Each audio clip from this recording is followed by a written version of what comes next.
कहता है, क्या हुआ तुझे? मेरी परफॉर्मेंस ने हिला दिया, या फिर से कोई पास के होटल में चले? इसके बाद त्रिशा उससे उसका नाम पूछती है। लड़का कहता है, विशाल। फिर दोनों होटल में जाते हैं। वहाँ त्रिशा कहती है, मुझे तुमसे एक बात करनी थी। विशाल कहता है, बोलो। त्रिशा बोलती है, लास्ट टाइम हमने जो किया था वह तुझे याद है ना? विशाल कहता है, हाँ, सब कुछ डिटेल में याद है। त्रिशा बोलती है, मैं प्रेग्नेंट हूँ। ये सुनकर विशाल उदास हो जाता है और कहता है, क्या ये कंफर्म है? त्रिशा बोलती है, अगर कंफर्म ना होता तो मैं तेरे पास क्यों आती? फिर त्रिशा कहती है, मैं इस बच्चे को जन्म देना चाहती।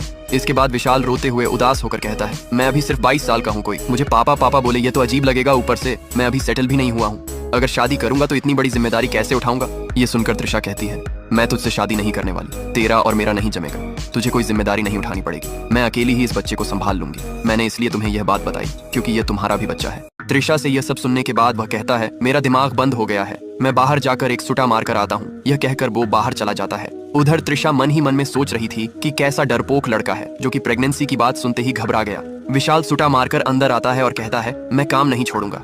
त्रिशा उससे कहती है, कल मुझे चेकअप के लिए जाना है। वह लड़का जवाब देता है, मैं भी साथ आऊंगा। अगले दिन दोनों चेकअप के लिए जाते हैं और जब त्रिशा का चेकअप हो रहा था तो वो लड़का मॉनिटर देखकर डॉक्टर से तरह तरह के सवाल करने लगता है। चेकअप के बाद विशाल डॉक्टर को पैसे देने की कोशिश करता है, लेकिन डॉक्टर पैसे लेने से इनकार कर देती है क्योंकि वो त्रिशा की बुआ है। उसके बाद त्रिशा कहती है, डॉक्टर को सीधे पैसे नहीं दिए जाते बल्कि रिसेप्शन पर दिए जाते हैं। इसके बाद त्रिशा उसे बाहर छोड़कर अपने घर चली जाती है। घर पहुंचते ही त्रिशा के पापा उससे कहते हैं, मुझे उस लड़के से मिलना है, लेकिन त्रिशा मना कर देती है। उसके पापा फिर जिद करते हैं, मुझे उससे मिलना ही है। त्रिशा कहती है, अगर आप उससे मिलेंगे तो आपकी उससे लड़ाई हो जाएगी। इसके बावजूद भी त्रिशा के पापा जिद पर अड़े रहते हैं, जिसके बाद त्रिशा कहती है, ठीक है। अब त्रिशा विशाल को रेस्टोरेंट के बाहर बुलाती है और कहती है, मेरे साथ चलो, डैड तुमसे मिलना चाहते हैं। यह सुनते ही विशाल कहता है, हाँ मिलेंगे, मगर उन्हें मुझसे क्या काम? जिसके बाद त्रिशा कहती है, वहां जाकर पता चल जाएगा। अब दोनों गाड़ी में बैठकर घर चले जाते हैं। घर पहुंचते ही त्रिशा विशाल से कहती है, डैड से मिलो।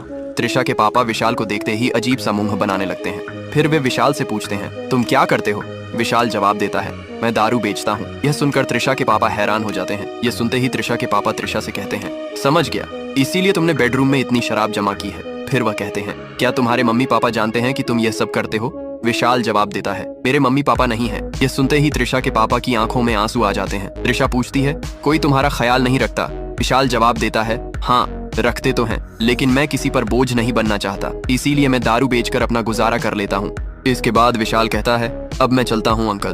त्रिशा उसे छोड़ने के लिए कहती है, लेकिन विशाल त्रिशा को आराम करने के लिए कहता है। अब शाम को खाना खाते वक्त त्रिशा के पापा बोलते हैं, बेटा मैं सोच समझकर तुझसे एक बात कर रहा हूँ। त्रिशा कहती है, हाँ पापा बोलिए। उसके पापा कहते हैं, ये लड़का अच्छा है, हालात ने उसे बिगाड़ा है, उससे शादी कर ले। ये सुनकर त्रिशा कहती है, मेरा और उसका कोई मेल नहीं है और वो अभी तक सेटल भी नहीं हुआ है। जहाँ तक कि वो चोरी की बाइक पर